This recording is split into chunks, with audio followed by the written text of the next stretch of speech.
Hello student, आशा करता हूँ कि आप सब ठीक होंगे, खुश होंगे, मस्त होंगे। तो पिछले वीडियो में हम बात कर रहे थे फंक्शन का। जो लेक्चर 1 था हमारा, उसमें थ्योरेटिकल पार्ट था। लेक्चर 2 में हम लोग टाइप 1 का बात किए थे। केसी सिन्हा बुक टाइप 1 का बात किए थे। आज हम लोग टाइप 2 का बात कर रहे हैं। तो टाइप 2 में कुछ थ्योरेटिकल पार्ट हम छोड़ दिए थे, जिसको आज हम उसको कंप्लीट करके और टाइप 2 का क्वेश्चन पे फोकस करेंगे। टाइप 2 का क्वेश्चन क्या कह रहा है। देखिए, यहाँ पे एक थ्योरेटिकल पार्ट हमारे पास था। क्या था? Value of a function. क्या था? इसको आप हेडिंग डाल लेंगे, value of a function at a point. मान लीजिए कोई फंक्शन दिया हुआ f x is equal to 2x + 3 और at x is equal to 1 पे इसका वैल्यू क्या होगा। तो हम लोग इसको बोलते थे वैल्यू ऑफ पॉलिनोमियल बोलते थे क्लास 9th या 10th में। यहाँ पे हम लोग फंक्शन पढ़ रहे हैं, इसलिए वैल्यू ऑफ फंक्शन निकालेंगे। तो सेम चीज़ वैसे ही निकलेगा, जो वैल्यू दिया हुआ रहेगा उसको इसमें पुट कर देंगे तो वैल्यू ऑफ फंक्शन निकल जाएगा। वही चीज़ यहाँ लंबा चौड़ा लिखा हुआ, पर एक बार समझ लेते हैं क्या है। Value of function at a point.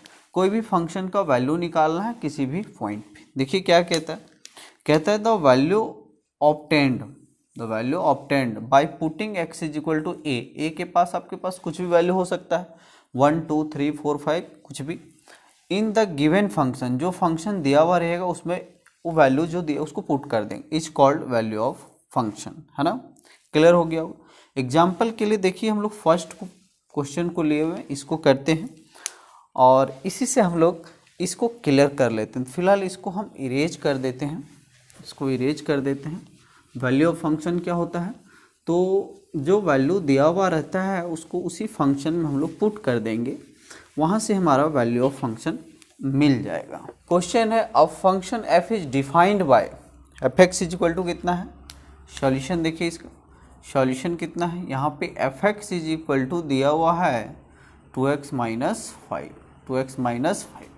आपसे पूछ रहा है f का वैल्यू 0 पे कितना होगा, f का वैल्यू 7 पे कितना होगा, f का वैल्यू -3 पे कितना होगा। तो फर्स्ट हम लोग निकाल लेते हैं। क्या बोले कि जो वैल्यू दिया हुआ x के पास पुट कर दीजिए, वैल्यू फंक्शन का वैल्यू निकल जाएगा। तो फर्स्ट क्या हो जाएगा, at x is equal to 0।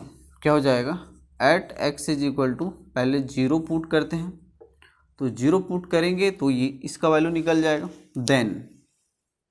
Then देखिए क्या हो जाएगा, f x के पास 0 रख दीजिए, 2 × x के पास 0 रख दीजिए, -5। सॉल्व कीजिएगा तो 0 - 5 ये आ जाएगा -5।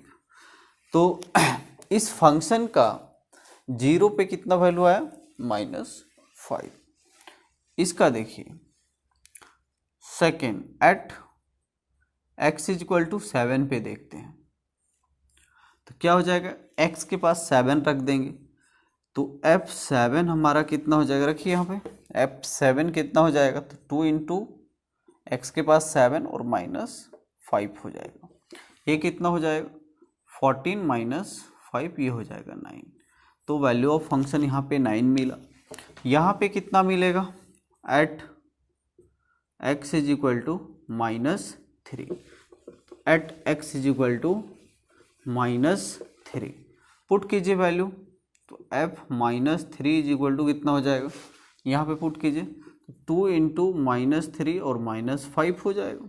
इसको सॉल्व करेंगे तो -6 - 5, तो वैल्यू ऑफ फंक्शन मिल गया -11। बहुत ही सिंपल था। तो कोई भी फंक्शन अगर दिया हुआ हो और आपको अगर वैल्यू पूछा जाए तो आप बहुत आसानी से उसको पुट करके बना सकते हैं। नेक्स्ट क्वेश्चन को देखते हैं।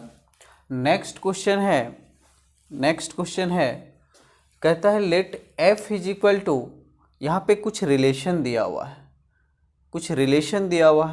1 1 2 3 0 -1 और -3 बी ए फंक्शन। ये जो रिलेशन दिया हुआ है वो फंक्शन है, ये यहाँ पे बोल दिया, ये फंक्शन है जो z to z डिफाइंड है। जो z to z क्या है, डिफाइंड है, मतलब इंटीजर से डिफाइंड है। बाय डिफाइंड है ना, जेड टू जेड क्या है, defined, defined by f x is equal to a x plus b for some integer a b, है ना। यहाँ पे क्या है, ये जो रिलेशन एक फंक्शन है जेड टू जेड में और वो डिफाइंड है, ये जो एफ एक्स है वो डिफाइंड है ए एक्स प्लस बी, ए एक्स प्लस बी जहाँ ए और बी कोई इंटीजर है तो हमको वही इंटीजर को निकालना है। देखिए इसका सॉल्यूशन क्या होगा, इसका सॉल्यूशन क्या होगा, सबसे पहले हम लोग एक काम करते हैं, इसका हम लोग रे डायग्राम बना लेते हैं। तो रे डायग्राम अगर बना लें तो काम आसान हो जाएगा। पहला एलिमेंट हमारा जो है 1 0 1 2 0 -1 ये सेट ए का होगा, और 1 3 -1 -3 ये सेट बी का होगा, जो रिलेशन एफ से क्या है, ये जुड़ा हुआ है। हमको ए और बी डिटरमाइन करना है। कंडीशन क्या दे दिया है कि जेड टू जेड जो डिफाइंड है वो f x is equal to a x plus b है। सॉल्यूशन के लिए गिवन हमारा जो है उसको लिख देते हैं। तो गिवन क्या है हमारा, f x is equal to a x plus b है। अब पुट करते हैं, इसको हम लोग ऐसे भी तो बोल सकते हैं, एफ एक्स को वाई भी तो बोल सकते हैं, y is equal to a x plus b दिया हुआ, इसका मतलब क्या है, y is equal to a x plus b दिया हुआ। अब पुट कर दीजिए, x का वैल्यू पुट कीजिए, इधर से क्या है, x का वैल्यू कीजिएगा तो 1 आना चाहिए, 2 पुट कीजिएगा 3 आना चाहिए, 0 पुट कीजिएगा तो -1 आना चाहिए, और -1 पुट कीजिएगा तो 3 आना चाहिए।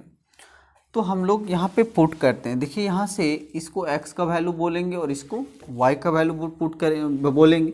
अगर यहाँ पुट कर दें तो देखिए कुछ कंडीशन मिलेगा, y के पास 1 रख देते हैं तो 1 इज इक्वल टू, x के पास भी 1 रख देते हैं तो a प्लस बी आएगा, इसको इक्वेशन 1 बोल देते हैं। एंड यहाँ पे पुट कर दिए, क्या पुट किए, यहाँ पे लिख देते हैं, क्या पुट किए थे, x is equal to 1 put किए थे और y इज इक्वल टू भी 1 पुट किए थे, लिख दिए। दूसरा केस में यहाँ पे हम लोग इसको, ये भी तो है x और y का वैल्यू, ये भी तो एक रिलेशन, ये भी तो एक क्या है, रिलेशन है, ये भी तो एक कंडीशन, ये भी पुट कर सकते हैं, इसको भी पुट करते हैं। तो यह y का वैल्यू 3 है और x का वैल्यू क्या है, 2 का है, पुट कीजिए इसमें। तो y का value 3 is equal to a, तो a इंटू एक्स का वैल्यू क्या आप बोल रहे हैं 2 और प्लस b होगा, मल्टीप्लाई करेंगे तो 3 is equal to 2a plus b, ये हो जाएगा इक्वेशन 2। यहाँ क्या पुट किए थे लिख दीजिए, यहाँ पुट किए थे x इज इक्वल टू 2 और y is equal to 3 put किए थे। अब इक्वेशन 1 और 2 को सॉल्व कीजिए। इक्वेशन 1 क्या है, इक्वेशन 1 है a plus b is equal to 1, और ये है 2a plus b is equal to 3। अगर हम सब्ट्रैक्ट कर दें इसको तो देखिए ये कट जाएगा, ये क्या होगा, कट जाएगा, घटाएंगे तो minus a is equal to -2 आएगा, a इज इक्वल टू 2 आएगा। अब ये a इज इक्वल टू 2 कोई भी इक्वेशन में रख दीजिए, फ्रॉम 1 क्या हो जाएगा, फ्रॉम 1, तो 1 क्या हो जाएगा, क्या था, a plus b is equal to 1, a के पास 2 रख दीजिए, plus b is equal to -1 हो जाएगा, और b इज इक्वल टू 1 -2, और b इज इक्वल टू -1 हो जाएगा। यहाँ से इस तरह से a और b का मान निकल गया। इम्पॉर्टेंट क्वेश्चन था। आप और भी क्वेश्चन बनाएंगे, प्रैक्टिस करेंगे, जहाँ भी दिक्कत होता है आप हमको कमेंट बॉक्स पे लिखेंगे। Thank you.